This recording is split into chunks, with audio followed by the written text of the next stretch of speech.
which were stricken from the measure by the lower chamber. Here's an Associated Press bulletin just handed me. 100 persons die and 2,500 are injured every 24 hours in traffic accidents, the National Safety Council said today, in a survey which shows Los Angeles has the nation's worst accident record.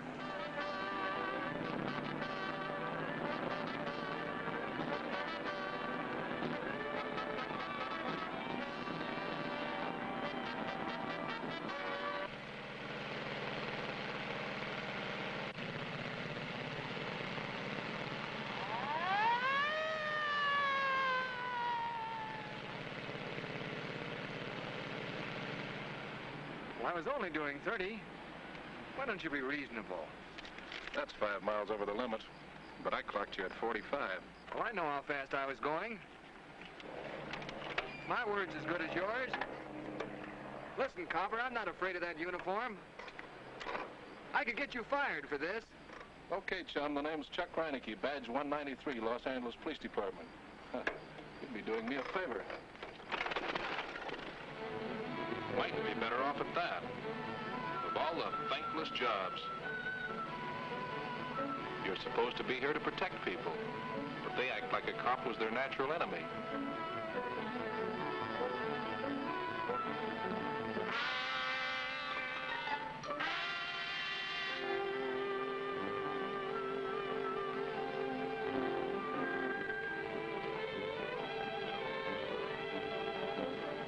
Well, most people, that is. People who don't hate cops are scared of cops. They should be scared without them. You have to get off the highway occasionally or you find yourself leading a parade.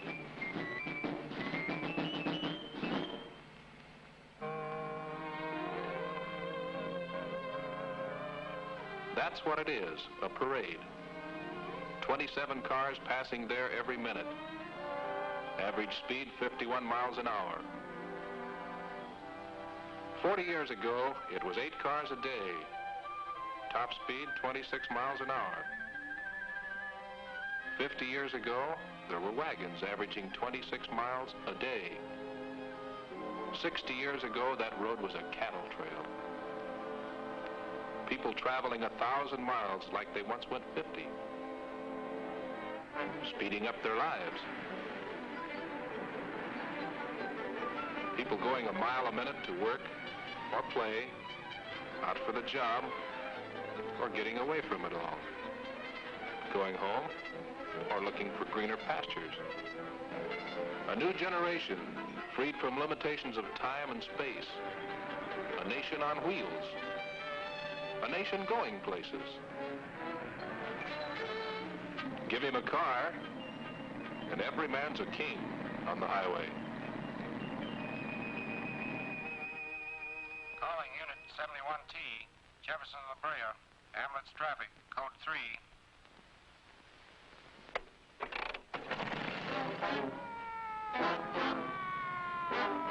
But there's so many of them, the king has to watch out not to get trumped.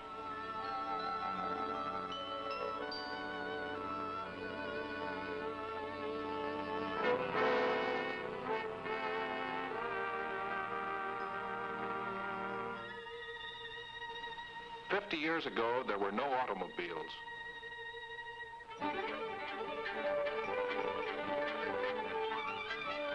Now, we have 30 million.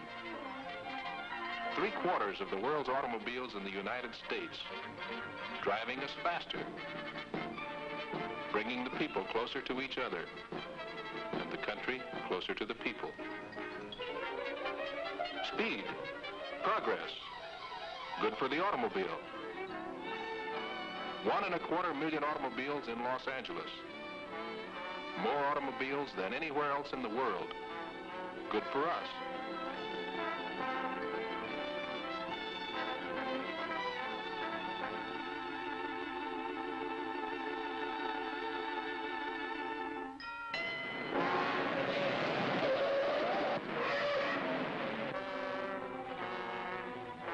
This is where 2 out of every 5 people possess high-speed motor cars. But sometimes the cars seem to possess the people.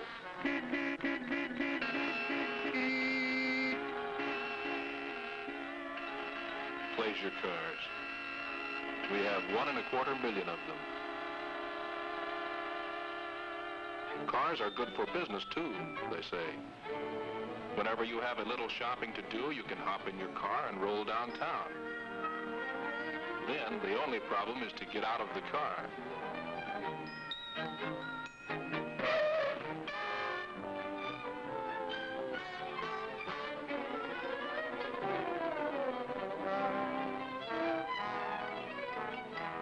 This is the place with the most automobiles.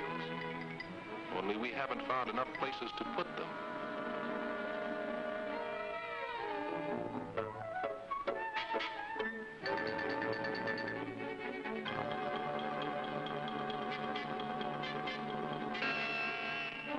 The automobile is a good, tough machine.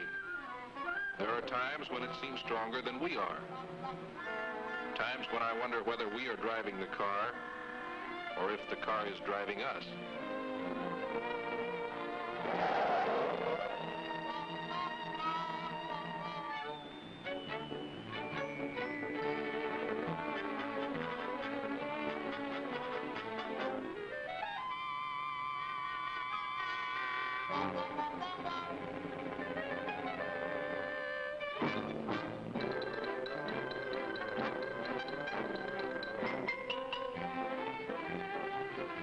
We have pedestrians, of course, who keep away from automobiles.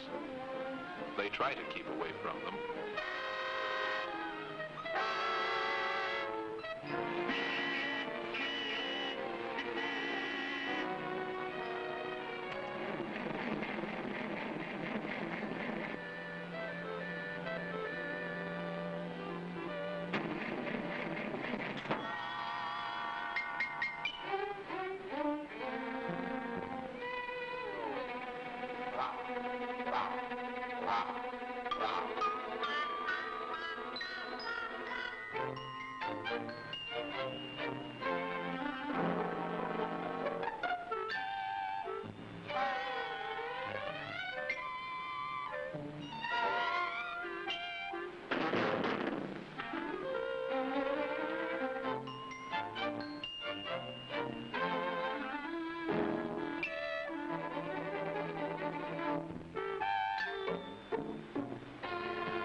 Yes, we've got more automobiles than anywhere. And with them, we got more traffic tangles and more tangled nerves.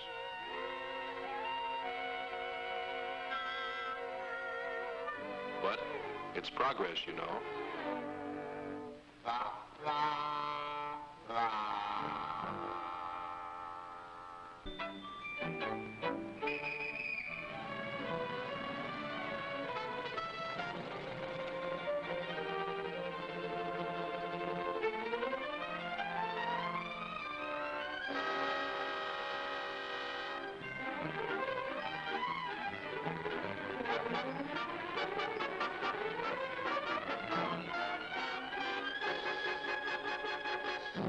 Didn't we get what's good for us?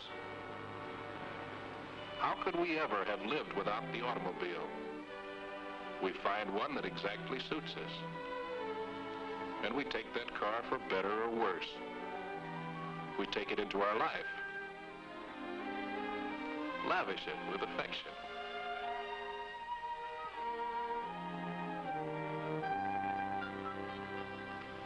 It becomes a part of us. A partner in our daily chores.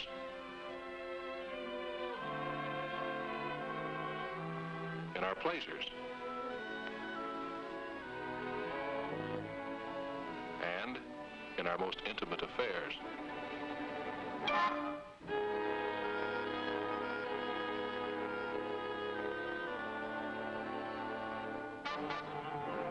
Yes, there's something very personal about an automobile.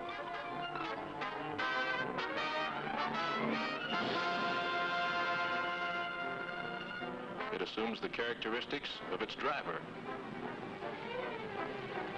You can follow a car for a mile or two and know the best or the worst about the person at the wheel.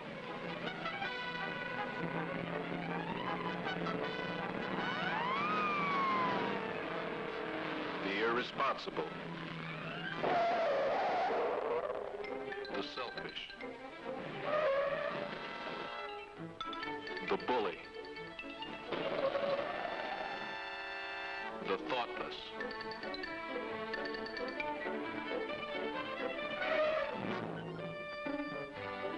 The absent-minded.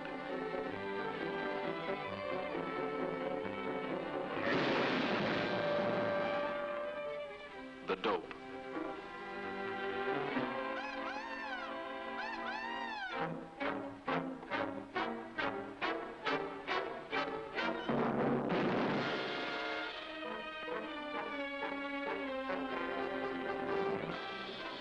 In the newspapers, accidents are always something that happened to somebody else.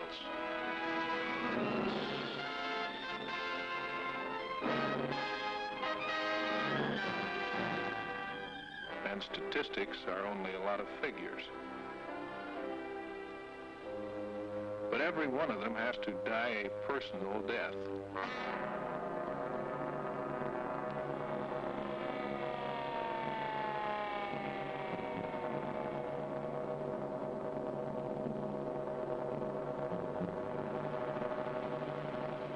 Everyone has to personally feel the pain. Good drivers? Sure. They're all good drivers. But one good driver sometimes meets another good driver at an intersection. He's always been a very good driver. It's just that he didn't see that stop sign.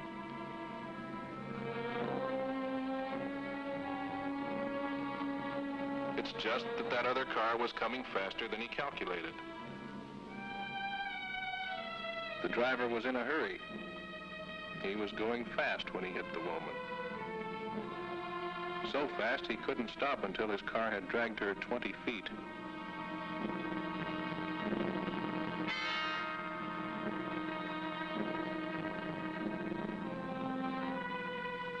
It happened so fast he didn't have time to think.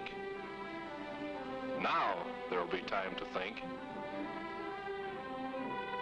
Good drivers? Sure. It's just that they were late for the dentist or the hairdresser. Too busy to have their brakes fixed. Forgot their glasses and drove without them. The driver had a few beers and didn't see that parked car ahead.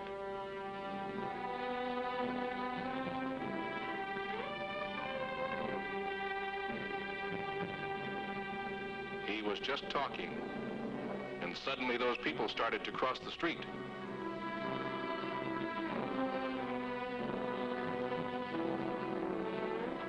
He's a good driver.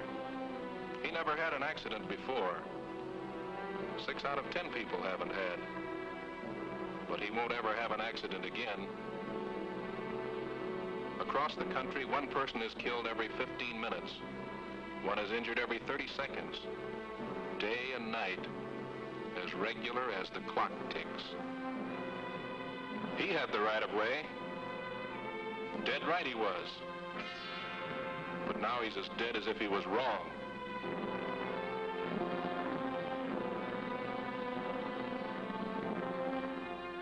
It doesn't really matter now, even if it was the other fellow's fault.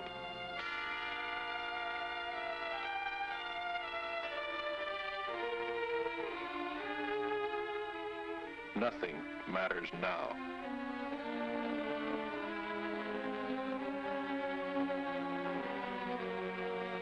Sure, he's a good driver. He was a good driver.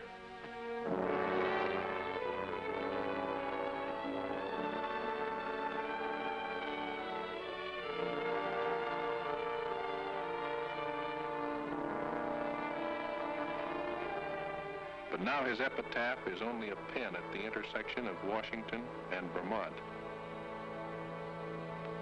Who'll be next? Who knows? It might be me.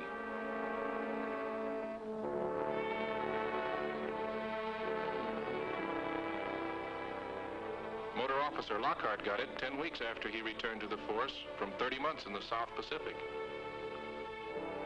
He's been here 5 weeks and he doesn't know yet whether he'll ever ride again. Sure, we've got to have automobiles and more automobiles. They'll take us where we want to go.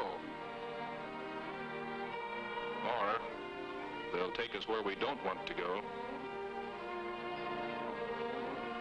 If we can't live without automobiles, can't we learn to live with them?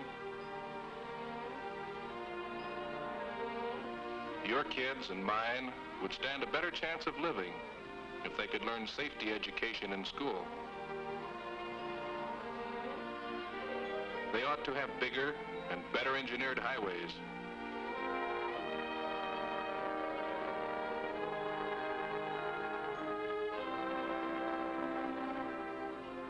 More uniform traffic regulations and driver licensing. More and better trained traffic officers for adequate, strict, and impartial enforcement. These things will help, but not enough. It's not the automobiles, but the people in them. That's our trouble.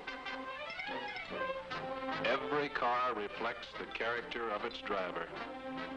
It's the kind of people we are that determines our manners in the driver's seat.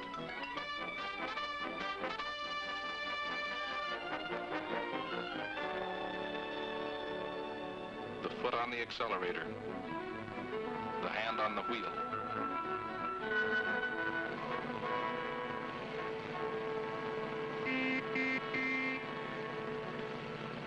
A guy nearly hit me back there. He was doing at least 70. Why don't you fellas do something to stop this reckless driving? We do what we can. Some that get away from us, we catch later at the morgue or the hospital. Anyway, stopping cars won't stop reckless driving. That's up to the driver. And too many of them have to learn the hard way.